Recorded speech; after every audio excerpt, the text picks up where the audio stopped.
We know that LDL correlates with cardiovascular disease, and that's true. I'm not going to argue that. That is true. But it's not this one. Pattern A LDL. These guys are so light.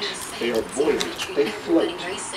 So they get carried through the bloodstream, and they don't even have a chance because they're so big and they're so buoyant, they don't even get underneath the edge of the endothelial cells in the vasculature to start the plaque formation process. But over here, got this other guy over here called pattern B, or small dense. You see the difference? These guys are dense. These guys don't play.